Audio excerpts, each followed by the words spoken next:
Hello friend, welcome in this class इंसानस pro biology. तो यहाँ पे इस चैनल पे टाइफर की तैयारी चल रही है और होप सो आपने बाकी सारी वीडियोस हमारी देख रखी होगी। तो आज के वीडियोस में हम लोग कुछ चीज़ें देखने वाले हैं। हम आपको पहले बता दें कि अगर अभी तक आपने हमारी पुरानी वीडियोस नहीं देखी है तो I recommend you go and watch that videos because that check out that video that is very helpful for you for your developing the concepts also. Okay, काफ़ी छोटी छोटी चीज़ें मैं इस वीडियोस में बताता हूँ तो आपको फ़ायदा होगा, ऐसा मुझे लगता है। चलिए, यहाँ पे लिखा है ह्यूमन रेड ब्लड सेल्स, जिसे हम आरबीसी कहते हैं, can not be grown in culture. अगर हम आरबीसी की बात करें तो आरबीसी के लिए कुछ खास बात है। वो क्या क्या है? रेड ब्लड सेल्स जो होती है यह एक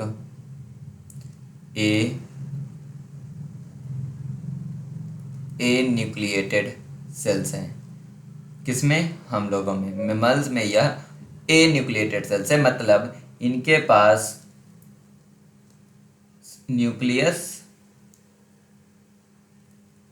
अब्सेंट होता है। सेल ऑर्गेनेल्स भी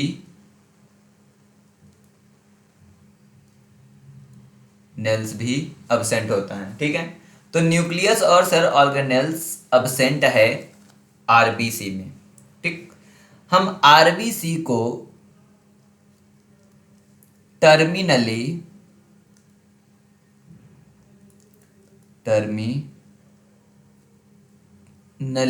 डिफरेंशिएटेड सेल कहते हैं। टर्मिनली डिफरेंशिएटेड सेल्स वो होता है जो फर्दर डिवाइड नहीं हो सकता। क्या है? टर्मिनली डिफरेंशिएटेड सेल वो होता है जो फर्दर डिवाइड नहीं हो सकता। और अगर फर्दर डिवाइड नहीं हो पाएगा तो इसे हम कल्चर मीडिया में ग्रो नहीं कर सकते, मीडिया में ग्रो नहीं होगा, नॉट हैपन। तो अगर आपसे कोई क्वेश्चन पूछे कि हम आरबीसी को, रेड ब्लड सेल्स को ग्रो क्यों नहीं कर सकते कल्चर मीडिया में, because they are terminally differentiated cells, further वो डिवाइड नहीं हो सकता। आरबीसी में न्यूक्लियस और सेल ऑर्गेनेल्स नहीं होते हैं। करेक्ट। तो क्वेश्चन है कि आरबीसी जो है उससे पहले वाला सेल कौन सा है जिसके पास न्यूक्लियस और बाकी सेल ऑर्गेनेल्स होते हैं? तो उसका नाम है रेटिक्यूलोसाइट। रेटिक्यूलोसाइट के बाद जो फेज आता है दैट इज कॉल्ड आरबीसी। चलिए अगला क्वेश्चन देखते हैं। इस क्वेश्चन में इन्होंने बोला है विच of the following can not form a bilayer itself. देखो, बाइलेयर बनाने के लिए कुछ इस तरह के स्ट्रक्चर्स की जरूरत होती है जिसमें हाइड्रोफिलिक हेड होता है और हाइड्रोफोबिक टेल होता है। ठीक है, हाइड्रोफिलिक हेड और हाइड्रोफोबिक टेल मतलब देखो कुछ इस तरह से आपके पास बनके तैयार होगा, that is called lipid bilayer. But आपने सुना होगा कि लिपिड बाइलेयर, अगर आपको डायग्राम याद हो तो मैं आपको बता दूं, लिपिड बाइलेयर की रिजिडिटी के लिए और लिपिड बाइलेयर की फ्लूइडिटी के लिए एक मॉलिक्यूल रिस्पॉन्सिबल होती है, और रिजिडिटी या फ्लूइडिटी के लिए जो मॉलिक्यूल रिस्पॉन्सिबल होती है that is called cholesterol. Means क्या है कि कोलेस्ट्रॉल जो है वो लिपिड बाय लेयर में पाया जाता है, लिपिड बाय लेयर खुद कोलेस्ट्रॉल नहीं बनाता है। मीन्स कोलेस्ट्रॉल जो है वो it self lipid by layer नहीं बनाएगा, यह लिपिड बाय लेयर में पाया जाता है जो उसकी फ्लूइडिटी या रेजिडिटी को कंट्रोल करता है। तो इसका करेक्ट आंसर क्या है, can not form the bilayer. तो the correct answer is cholesterol. Cholesterol जो है लिपिड बाइलेयर नहीं बनाता है। ग्लिसरोफॉस्फोलिपिड, फॉस्फोटिडिक एसिड एंड ग्लिसरोलिपिड्स, ये तीनों के तीनों जो हैं आपके, ये तीनों के तीनों आपके लिपिड बाइलेयर बना लेंगे, बाइलेयर बना लेगा खुद ही, जैसे ही हम इसे वाटर में डालेंगे, जिसमें आउटर साइड में वाटर, मतलब इधर आपका वाटर और बीच का जो पोर्शन है that is hydrophobic,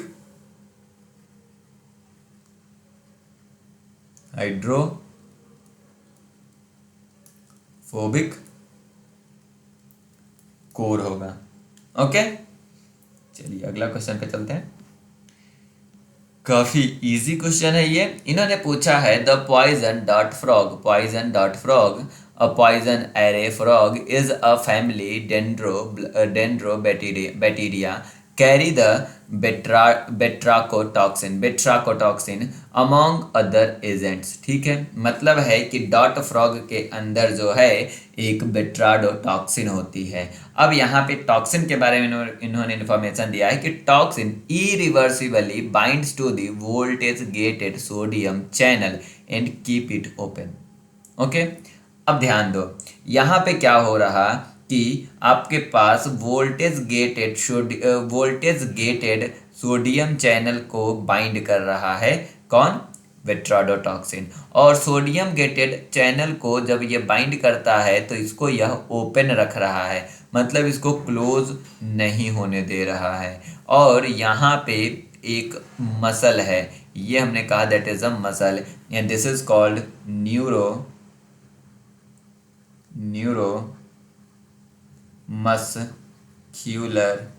neuromuscular junction.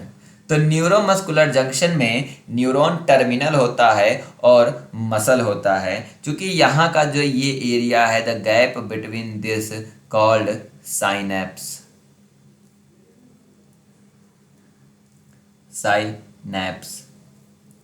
तो यहाँ पे क्या हो रहा, चूंकि हमारा इस सोडियम चैनल से बाइंड कर रहा है कौन, बेट्राडोटॉक्सिन, और इस चैनल को ओपन रख रहा है। और इस चैनल को ओपन रखने से साइनैप्स में क्या कंडीशन हो रही है, साइनैप्स जो है वो एक्टिव हो रहा है। मीन्स क्या है कि कंटिन्यूअस इंफॉर्मेशन प्रोवाइड हो रही है विदाउट एनी गैप।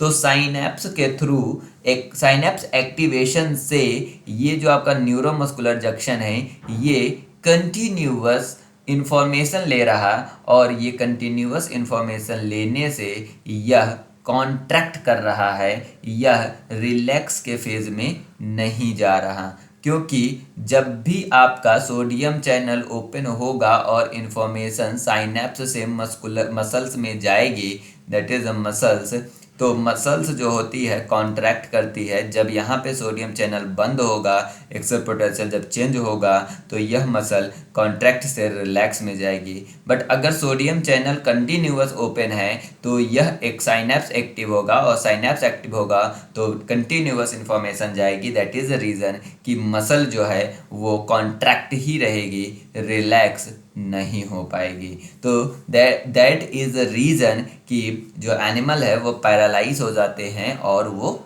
मर जाते हैं। ठीक है, तो इनका क्वेश्चन में पूछा था कि डॉट फ्रॉग के अंदर बेट्राडोटॉक्सिन होता है जो कि इरिवर्सिबली बाइंड करता है वोल्टेज गेटेड सोडियम चैनल को और उसको ओपन रखता है। तो why does this paralyse and kill you, the reason कि हम कंटिन्यूअस हमारे इंफॉर्मेशन मिलता रहेगा, दैट इज़ द रीज़न कि हमारा मसल जो है वो रिलैक्स नहीं होगा। और रिलैक्स अगर नहीं होगा तो हमारे पास जो कॉन्ट्रैक्ट नहीं होगा, रिलैक्स नहीं होगा, तो यहाँ पे क्या है, रिलैक्स नहीं होगा तो हमारा ब्रेन से इंफॉर्मेशंस जो है, ब्रेन को लगेगा कि there is something wrong, and वो इंफॉर्मेशन को थोड़ी देर बाद रोक देंगे, और जब वो रोक देंगे तो you are going on the paralysis stage, and after that तो आपकी डेथ हो जाएगी। तो यहाँ पे क्या है कि synapse remain active so muscle can not relax. B is the correct answer for this question. Okay, चलिए हम लोग नेक्स्ट क्वेश्चन पे चलते हैं। ये काफ़ी अच्छा क्वेश्चन है, बस थोड़ा ध्यान से समझना है। काफ़ी अच्छा और काफ़ी इंफॉर्मेटिव क्वेश्चन है। इस क्वेश्चन में उन्होंने बोला है द मोनोअमीन सीरोटोनिन मीन्स, एक सबसे अच्छी बात जो आपको याद रखना है वो क्या है कि सीरोटोनिन मोनोअमीन्स होती है, ठीक है, जो कि सिंथेसाइज होती है एंटीरोक्रोमैफिन सेल से, और एंटीरोक्रोमैफिन सेल कहाँ होती है, इंटेस्टाइन के अंदर होती है, ठीक। The mouse was treated with broad range of antibiotic for a week। तो माउस को हमने एक वीक के लिए क्या दिया है, एंटीबायोटिक दिया। After the week both the diversity of the gut, देखिए ध्यान से क्या लिखा है, the diversity of the gut microbiota and serum serotonin level was reduced। In another independent experiment, the co-culture of lactobacillus and enterochromafin cells induce the serotonin synthesis। देखिए इनका कहानी कुछ इस तरह से थी कि सेरोटोनिन जो है एंटीरोक्रोमैटिन सेल से रिलीज होती है, और एक महीना मतलब एक वीक तक जब हमने एंटीबायोटिक दिया तो हमारे सीरम के अंदर सेरोटोनिन लेवल कम दिखा, और गट माइक्रोबायोटा की डाइवर्सिटी में भी कमी दिखी। उसके बाद एक अनदर इंडिपेंडेंट एक्सपेरिमेंट हुआ है जिसके अंदर हमें ये पता चला कि जब हम लैक्टोबैसिलस और एंटीरोक्रोमैफिन सेल्स को एक साथ को कल्चर करते हैं तो वहाँ पर सेरोटोनिन जो है वो सिंथेसिस इन्हांस होती है या इंड्यूस होती है। तो इस वाले सेकेंड एक्सपेरिमेंट है अनदर इंडिपेंडेंट स्टडी, इससे हमें क्या पता चलता है, इससे हमें ये पता चल रहा सॉरी कि लैक्टोबैसिलस जो है यह इम्पोर्टेंट है किसके लिए, ये इम्पोर्टेंट है एंटीरोक्रोमैफिन सेल का सेरोटोनिन सिंथेसिस के लिए। मतलब एंटीरोक्रोमैफिन सेल्स हमारा क्या कर रहा है, सेरोटोनिन बनाएगा, बट ये बात डिपेंड किस पे कर रहा, लैक्टोबैसिलस पे। लैक्टोबैसिलस क्या है, एक गट माइक्रोबायोटा है। तो हम इसे इन्फ्रेंस क्या निकाल सकते हैं कि गट माइक्रोबायोटा जो होती है वो इंपॉर्टेंट रोल प्ले कर रही है, लैक्टोबैसिलस यहाँ पे क्या कर रहा है, इंपॉर्टेंट रोल प्ले कर रहा है सेरोटोनिन सिंथेसिस के लिए। तो द करेक्ट आंसर क्या है हमारा कि gut microbiota play an important role in serotonin biosynthesis. B is the correct answer. चलिए अगला क्वेश्चन पे चलते हैं। ये काफ़ी इजी क्वेश्चन है मेरे हिसाब से, हो सकता है कि मैंने क्रोनोबायोलॉजी पढ़ी है, दैट इज द रीज़न कि मुझे इजी लगे, बट मुझे ये काफ़ी इजी लगा। इन्होंने लिखा है कोनोप्का और Benzer isolated the mutant fly fruit flies and has abnormal daily circadian rhythms, ठीक है। The graph below shows the number of fruit flies that includes each hour of the day। inclusion means emergence from the pupil case which statement reasonably deduced from the given data। कहानी ये बोल रहा है कि इन data से आपको क्या पता चलेगा। अगर आप इस डेटा को ध्यान से देखो तो काफ़ी इंटरेस्टिंग फैक्ट आपको यहाँ से एक चीज़ मिलेगा। वो इंटरेस्टिंग फैक्ट क्या है कि इस कंडीशन में देखोगे तो नंबर ऑफ फ्लाइज जो है एक पॉइंट पे जाके पीक कर रही है। अगर हम इसे एक, इसको दो, इसको तीन और इसको चार कहें तो ये हर दिन एक बार जाके पीक कर रही है, और एक बार जाके पीक कर रही है तो यहाँ से अगर हम यहाँ की बात करें तो ये सेम डिस्टेंस पे है। मीन्स यहाँ पे कोई ना कोई एक रिदम है जो रिदम रिपीट हो रही है, ठीक है। बट अगर हम यहीं पर म्यूटेंट वन की बात करेंगे तो म्यूटेंट वन में ये फ्री रिदम आ गया है, ये फ्री रिदम है, ठीक है। लिथालिटी तो नहीं, लिथालिटी होता तो इंक्लूजन होता ही नहीं, तो ये तो हो नहीं सकता।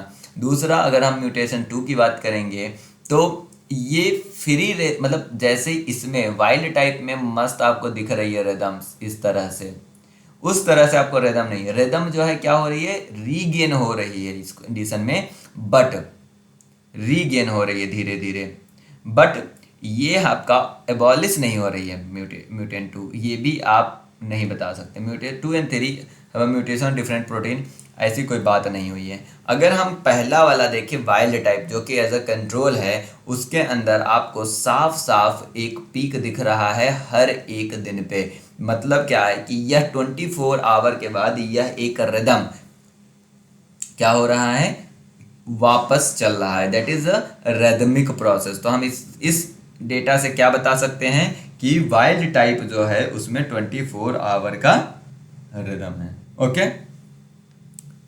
करेक्ट आंसर इसका ये है। ये क्वेश्चन एक मुझे लगता है कि इजी क्वेश्चन है। इसमें इन लोगों ने क्या पूछा मैं बता दूं पहले कि how many bacteria were there in initial 1 ml sample based on the dilution series shown below. बाकी कंडीशन उन्होंने दिया है कि ना सेल डेथ हुआ है, ना ही कोई बैक्टीरियल कॉलोनी प्लेटेड हुई है। ठीक, मतलब all bacteria successfully colonised when plated. इन्होंने दिया है कि ये फाइनल जो प्लेट है वो 65 है। तो हम एक चीज़ आपको बता दें, यहाँ पे बात हो रही है 1 ml की। तो अगर हमें 1 ml को माइक्रो लीटर में बदलना है तो हम आपको बता दें कि 1 ml में 1000 माइक्रो लीटर होता है। 1 ml में कितना होता है, 1000 माइक्रो लीटर होता है। अब चलिए हम यहाँ से बात करते हैं। सैंपल मैंने लिया, सैंपल से अगर हम 10 माइक्रो लीटर की बात करेंगे तो 10 माइक्रो लीटर मतलब, या आप यहाँ से लो कि एक सैंपल से मैंने 1 ml पिकअप करा और 9 ml में मैंने मिक्स कर दिया। तो इस पर्टिकुलर पॉइंट पे डाइल्यूशन कितना हुआ, अगर हम किसी चीज़ को मतलब अगर हम 1 ml को अगर हम 1 ml को अगर हम 9 ml में मिक्स करते हैं तो 9 ml में अगर हम मिक्स करते हैं तो ये 10 ml होगा, और जो यहाँ पे डाइल्यूशन है वो आपका क्या होगा, डाइल्यूशन 10 फोल्ड होगा। ठीक है, अगर हम 1 ml को 99 ml में मिक्स करते हैं तो डाइल्यूशन आपका 100 फोल्ड होगा। ठीक है, अगर हम यहाँ पे 1 ml की जगह 2 ml कर दे और 9 की जगह हम 18 ml कर दे, तब भी आपका डाइल्यूशन 10 फोल्ड ही होगा। ये कुछ चीज़ें याद कर लीजिए। अगर हम यहाँ पे 3 ml कर दे और यह हम 27 ml कर दे, तब भी डाइल्यूशन आपका 10 फोल्ड ही होगा। अगर हम यहाँ पे 0.5 ml कर दे और इसको हम 9 को 4.5 की बात करें, 4.5 ml कर दे, तो भी डाइल्यूशन आपका 10 फोल्ड ही होगा। अगर ये आप याद कर लोगे तो आपको ज़्यादा दिमाग नहीं लगाना पड़ेगा और इजीली आप क्वेश्चन को सोल्व कर सकते हो एग्जाम में। दैट इज़ द रीज़न कि आई रिकमेंड यू कि ये याद कर लो। ठीक है, अब यहाँ पे देखो 9 ml को 1 ml मिक्स किया गया है, तो यहाँ पे डाइल्यूशन कितना होगा, 10 फोल्ड होगा। दूसरे वाले स्टेप में 0.5 4.5 है, मैंने इधर लिखा, तो यहाँ पे भी आपका 10 फोल्ड होगा। यहाँ पे 27 3 है इस वाले कंडीशन में, यहाँ भी आपका 10 फोल्ड होगा। यहाँ पे 99 है या 1 है, तो 99 और 1 को करेंगे तो हम 100 फोल्ड हो जाएगा ये। फिर 9 और 1 है, इस कंडीशन में 9 और 1 है, मीन्स ये 10 फोल्ड हुआ। और यहाँ पे 18 और 2 है, मतलब ये हो गया आपका 10 फोल्ड। अगर हम टोटल बोलेंगे तो 10 टू 1 2 3 4 5 6 7, 10 टू पावर 7 फोल्ड का डाइल्यूशन है। ये हो गया आपका डाइल्यूशन। इस वाले कंडीशन से जो आपका 20 ml था, इस 20 ml से 10 माइक्रोलीटर लिया, मतलब 10 माइक्रोलीटर लिया और उसमें आया हमारा 65 कॉलोनीज। अगर हम आपसे ये कहे कि 10 माइक्रोलीटर की जगह अगर हम कहे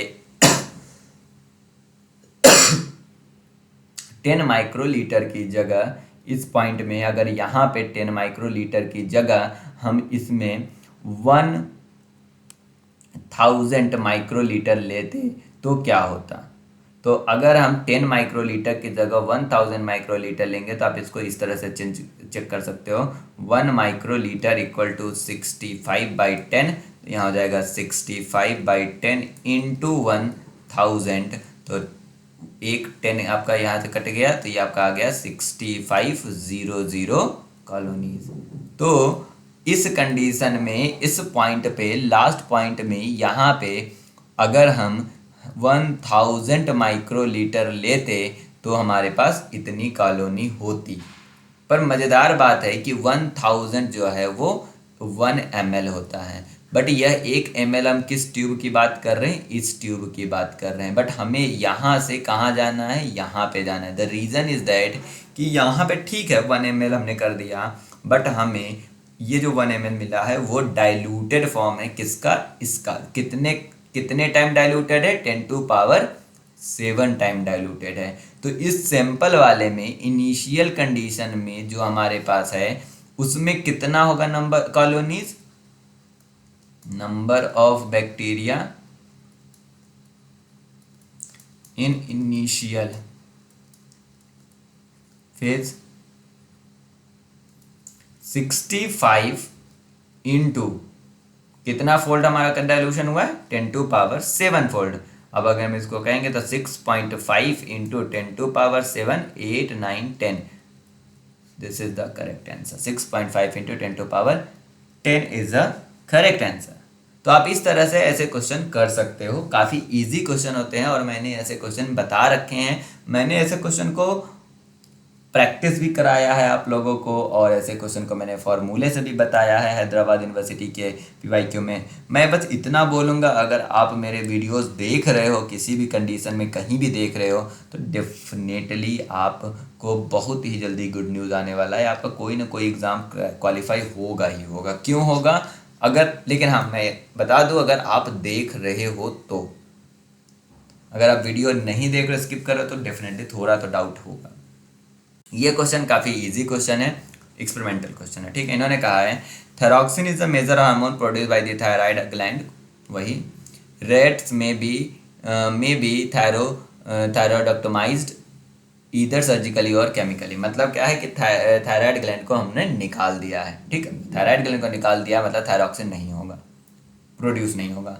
In an experiment designed to investigate the relationship of thyroid gland to metabolism, oxygen consumption, and protein synthesis, following data was recorded. Experimental and control animals were tested by measuring the oxygen consumptions in respirometer for 1 hour and measuring the incorporation of injected titrated leucine in liver. Post injection rat was sacrifice as a various time point. पूरी कहानी दे रखा है इन्होंने, एक data दे रखा है confuse करने के लिए। बाकी इन्होंने लास्ट में क्वेश्चन पूछा है, based of the above description which of the following control experiment should be use to perform the confirm relationship of thyroxine to respiration and protein synthesis. इस पूरे कहानी में अगर आप पहले वाला को देखोगे तो पहले वाले में क्या है,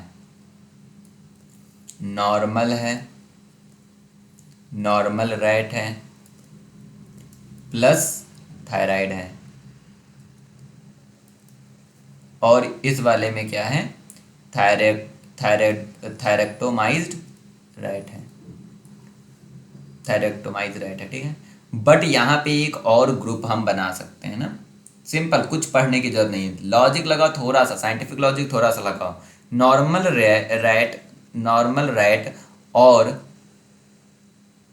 रैट्स और थायराइड दे दिया, ठीक।